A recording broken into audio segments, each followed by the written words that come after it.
Hello বন্ধুরা, আসসালামু আলাইকুম। জীবনটা যে এত কষ্টের আগে কখনো কল্পনাও করিনি। এখন হাড়ে হাড়ে বুঝতে পারতেছি জীবনটা কত কঠিন। আজ এটা তো কাল ওটা, কোনো দিকেও শান্তি নাই। সংসার করতে হলে অনেক অশান্তি পোহাতে হয়। সংসারে অভাব অনটন হলে আরও বেশি কষ্ট সহ্য করতে হয়।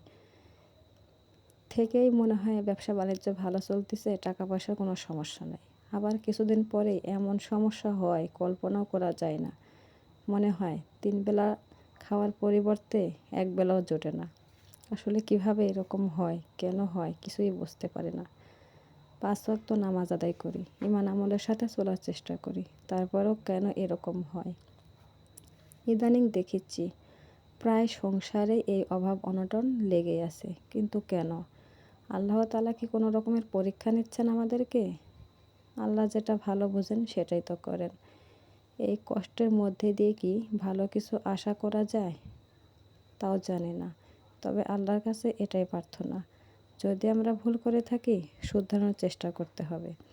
তবে আল্লাহর কাছে চাওয়া অবশ্যই যেন আমাদেরকে কষ্টের পরে ভালো দিন উপহার দেন। কষ্ট তার বেশি দিন করা যায় না। বলেন, সংসারে তো অনেক টাকার প্রয়োজন হয়, বাচ্চাদের লেখাপড়া থেকে শুরু করে অনেক কিছুর প্রয়োজন হয়। কিভাবে এত কিছু ম্যানেজ করব বলেন তো? একার সংসার, একার ইনকাম আসলে খুব কষ্টকর। একার ইনকাম দিয়ে 4 থেকে 5টি মানুষের খাওয়া দাওয়া ভরণ পোষণ সব কিছুই চলে। আর কত?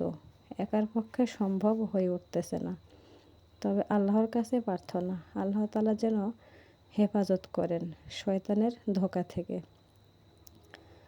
আমি চাই আমার স্বামীর ব্যবসা বাণিজ্য যেন আগের মতো হয়। সেটা যদি ভালো হয় তাহলে আর পিছনে ঘুরে তাকানোর সময় হবে না। আমি এটাই আল্লাহর কাছে প্রার্থনা করি। আজকে আমি বোয়াল মাছ রান্না করলাম।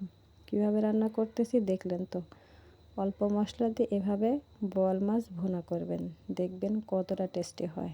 এই বোয়াল মাছ আমার হাজব্যান্ড খুব পছন্দ করে, সেজন্য আমি এরকমভাবে ভুনা করে রান্না করলাম। এই মাছটা আমার ভালো লাগে না, আমি কখনোই মাছটা খাই না। আমার হাজব্যান্ড এটা খুবই পছন্দ করে, তার ফেভারিট একটি মাছ। মেয়েরাও পছন্দ করে, সেজন্য এরকমভাবে রান্না করলাম। ভালো থাকবেন, আল্লাহ হাফেজ।